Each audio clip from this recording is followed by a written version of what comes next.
As a result of cyber attacks, several school systems have had to delay the new school year. In September of 2020, attacks in Hartford, Connecticut, and Clark County, Nevada forced postponement, and security experts say that this is just the beginning as more students head back to the classroom. Hartford's ransomware attack caused an outage of several systems, including the software that delivers real-time information on bus routes. That led school leaders to delay the first day of classes.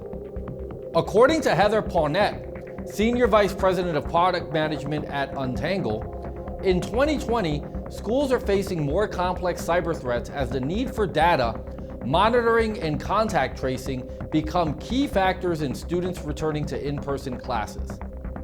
The other side of the coin is that many schools are beginning the year remotely, meaning that students will have longer periods of time where they are connected to the internet and being a possible point of access.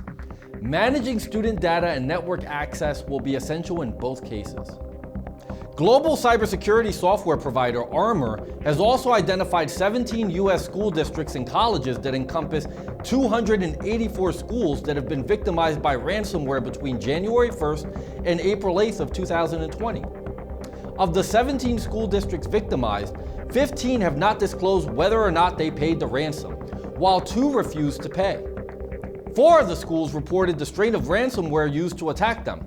The malware strains involved included Soldino Kibi, Ryuk, and Maze ransomware. These attacks are not limited to schools. Municipalities, healthcare organizations, managed service providers, and cloud-based service providers have also been victimized. What is Zoom bombing? In addition to ransomware, schools and students now face several threats as students return to learning during the global coronavirus pandemic. One of the more prevalent threats is Zoom bombing, a trend that began early in 2020 as coronavirus lockdowns led to a massive spike in the use of the video conferencing software.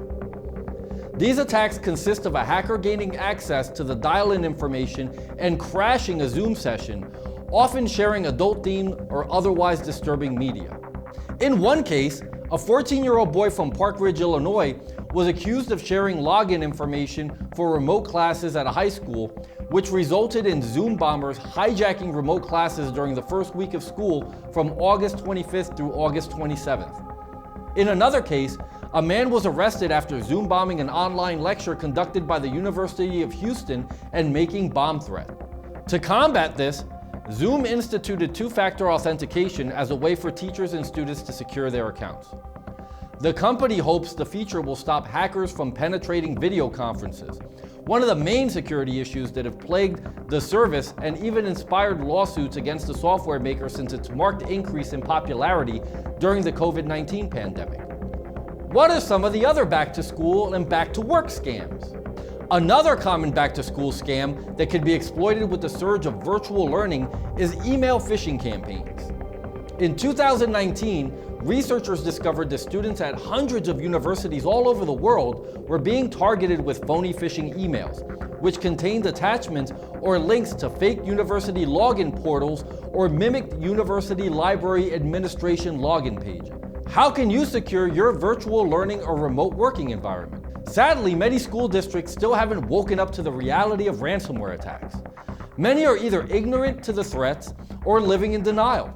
For those who seek to be proactive in combating potential threats, here are some simple but effective suggestions to consider. Back up your data. Prepare for the worst.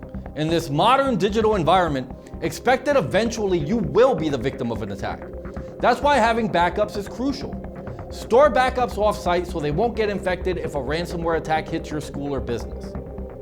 Implement a strong identity management strategy. We can no longer rely on traditional firewalls and virtual private networks. Seek out and implement a strong two-factor identification strategy with all the applications and software you employ. Proper identity management of users, including proper lifecycle management, authorization, and authentication is of vital importance. Automation. Automating your systems can also help IT departments save time and stay ahead of detecting and preventing hacks. Suppose someone on your school or company's IT team is babysitting the network every day.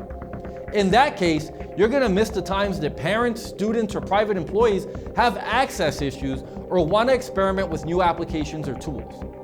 So, if your IT team is focused only on the network's traffic, they may miss a preventable event, like uploading a malicious program or opening a compromised file. Scan and wipe. Employ the use of software to scan for personally identifiable information. This will find sensitive and high-risk information, such as social security numbers and health records, and ensure that the data is stored in the network's most secure place. IT teams can also utilize tools that identify misconfigurations and vulnerabilities. As more companies and school districts distribute devices to students and employees, they'll need a remote wipe mechanism, perhaps a program that comes with mobile device management solution. Remote wipe software tracks where devices are and erases the data stored on those devices remotely if they're stolen or lost.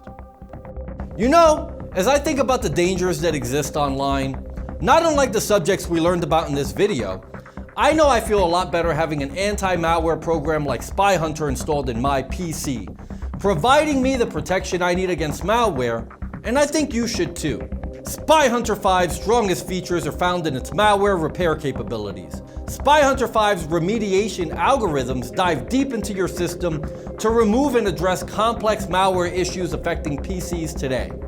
While many anti-malware products only flag and quarantine malware and ultimately fail to fully remediate the root problem, the SpyHunter 5 remediation algorithm detects, quarantines, and programmatically repairs malware problems on your PC. SpyHunter 5 is a powerful PC utility that repairs malware threats in many cases where other competing anti-malware and antivirus programs may fail. To detect and remove malware for free, go to enigmasoftware.com and download SpyHunter today. Thanks for watching.